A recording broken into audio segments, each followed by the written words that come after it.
بسم اللہ الرحمن الرحیم۔ دیکھیں عمران بھائی، اگر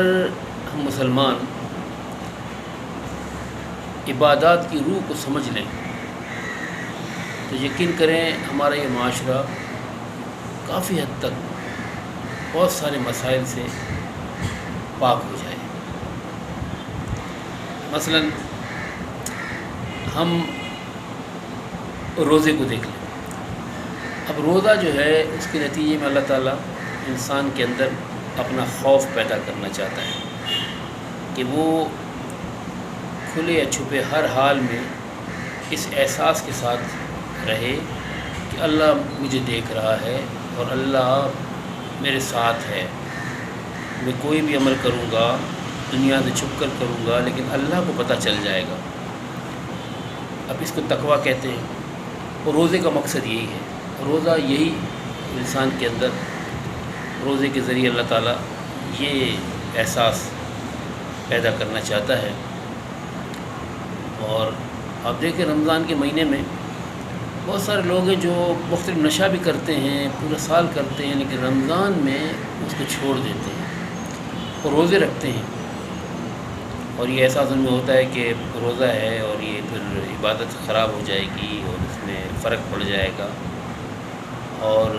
جو لوگ روزے سے ہوتے ہیں وہ اب اگر چھپ کے وہ کچھ کھا پی لیں تو کوئی دیکھ تو نہیں رہا ان کو، لیکن ان کے اندر یہ احساس ہوتا ہے کہ اللہ کو پتہ چل جائے گا کہ ہم نے کھا لیا ہے اور ہمارا روزہ خراب ہو گیا۔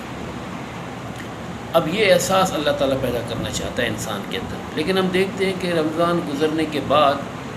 یہ احساس ہمارا ختم ہو جاتا ہے، کافی حد تک کمزور پڑ جاتا ہے، اور ہم روزے میں جھوٹ نہیں بولتے، غیبت نہیں کرتے، گالی گلوچ نہیں کرتے، جھگڑا نہیں کرتے، لیکن وہ سب کچھ رشوت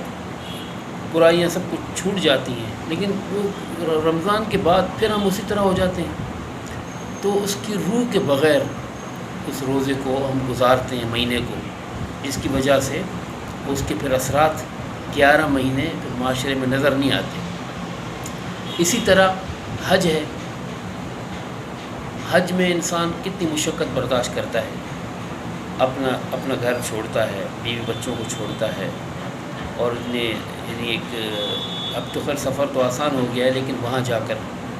جو مشقت ہوتی ہے، اور بیابان میدان میں لوگ وہاں رات گزارتے ہیں، سختی ہو، گرمی ہو، بارش ہو، جو کچھ بھی ہو وہاں رہتے ہیں، وہ اللہ کی خاطر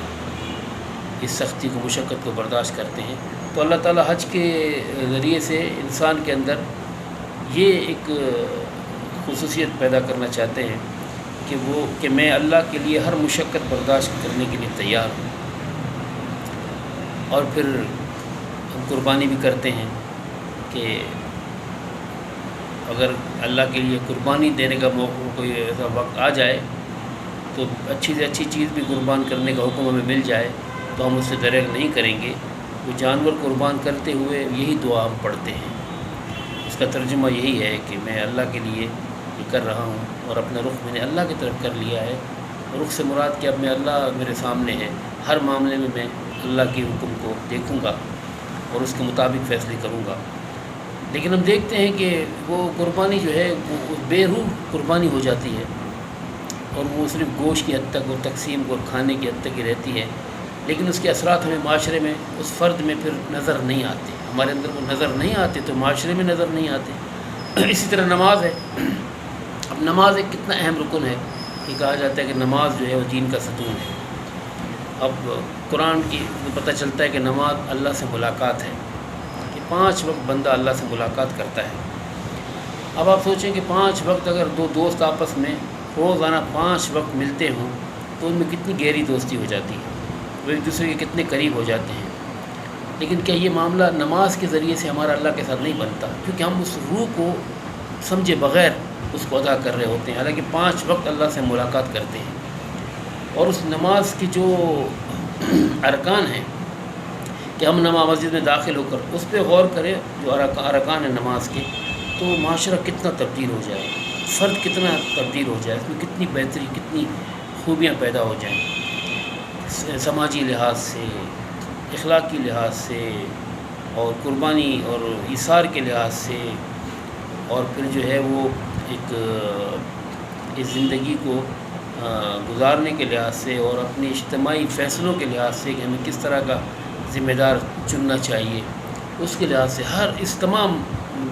معاملات میں نماز سے رہنمائی ملتی ہے۔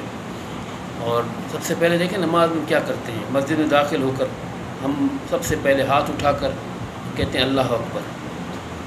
کہ ہم ہاتھ اٹھاتے ہیں۔ اب اس سے مراد ہم یہ لیں کہ ہم نے دنیا پہ ہاتھ اٹھا لیے، دنیا سے ہم نے ہاتھ اٹھا لیے، اور اللہ سب سے بڑا ہے۔ تو ہم کیا نماز کے بعد، مسجد سے نکلنے کے بعد میں ہمارا معاملہ یہ ہوتا ہے کہ ہم نے دنیا سے ہاتھ اٹھا لیے، تو مراد یہ کہ ہم نے دنیا کے ہر اس معاملے سے ہاتھ اٹھا لیے ہیں کہ جو ہمیں اللہ کی یاد سے غافل کرنے والے ہیں، اور اللہ بڑا ہے، ہم نے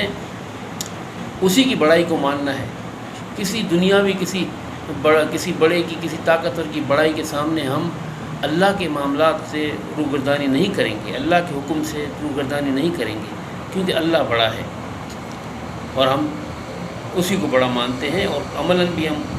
اسی کو بڑا جانتے ہوئے ہی معاملات اپنے چلائیں گے۔ تو اللہ اکبر سب سے پہلے یہ ہم کرتے ہیں۔ پھر اس کے بعد ہم رکوع میں جاتے ہیں کہ دنیا کے اندر ہمیں اگر معاملات میں اتنا جھکنے کا بھی، اگر اتنا جھکنا ہے تو اتنا بھی ہم جھک جاتے ہیں،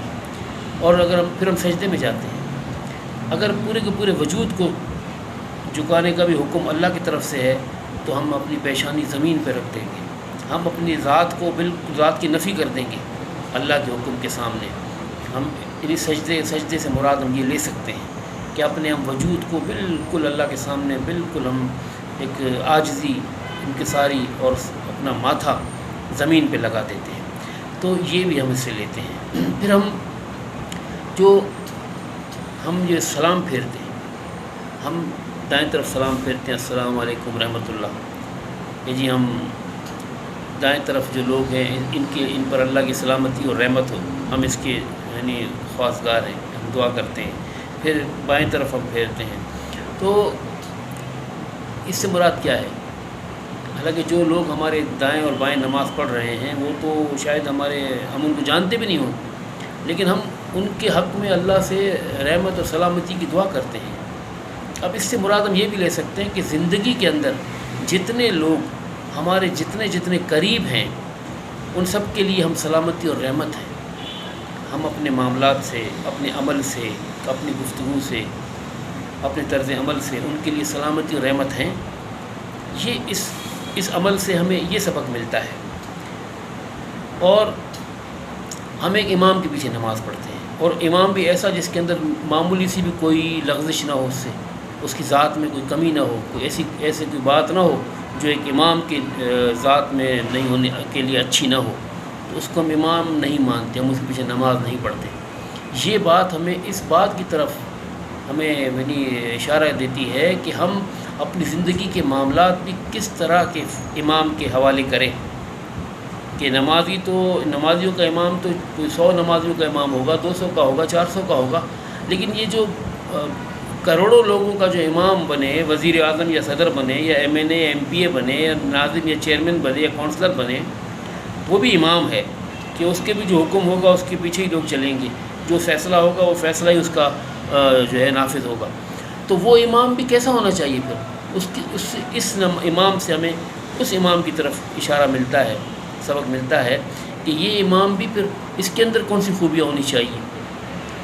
یہ بھی پھر کبائر سے بچنے والا ہو، وہ فرائض کا پابند ہو، اور اس کے اندر بھی کوئی اخلاق کی برائی نہ ہو، اس کے اندر بھی کوئی سماجی کوئی اس طرح کی چیز خرابی نہ ہو۔ جو اتنا بڑا امام ہم اپنے معاملات کے لیے اتنا بڑا ذمہ دار چن رہے ہیں، اس کے ہم اپنا امام بنا رہے ہیں، جو ہمارے معاملات اس کے ہاتھوں میں ہوں گے، جو اس کے ہاتھوں کے ذریعے سے فیصلے ہوں گے، اور جو وسائل ہیں اس کے ہاتھوں میں ہوں گے، اس نے لوگوں کے ساتھ کس طرح چلنا ہے۔ اگر وہ اس امام کے مطابق اس کی جو خوبیاں ہونی چاہیے اس کے مطابق نہیں ہوگا تو وہ ظاہر ہے اس میں کمی ہے، کوتاہی ہے، تو وہ امام ہونے کے قابل نہیں ہے، وہ کسی ذمہ داری کے قابل نہیں ہے۔ تو یہ بات ہمیں مسجد کے امام کے اندر جو خوبیاں ہونی چاہیے وہ خامیوں سے پاک ہونا چاہیے. تو یہ ہمیں اشارہ کرتی ہے زندگی کے معاملات میں ہم جن کو امام بنا رہے ہیں کسی سطح پر بھی ہو، علاقائی سطح پر ہو یا ملکی سطح پر ہو، اس امام کے اندر بھی ہمیں وہ خوبیاں دیکھنی ہیں، اس کے اندر بھی وہ خامیوں سے بچنے والا ہو. تو یہ نماز دین کا ستون، اس لیے میں تو اس کو دین کا ستون اس لحاظ سے سمجھتا ہوں کہ اس کی اتنی بڑی اہمیت ہے. تو اللہ تعالیٰ سے دعا ہے کہ اللہ تعالیٰ ہمیں عبادات کی روح کو سمجھتے ہوئے عبادات کرنے کی توفیق عطا فرمائے. تو ہم دیکھیں گے ہمارا یہ معاشرہ بہت تبدیل ہو جائے گا. اللہ تعالیٰ ہم سب کا حامی ناصر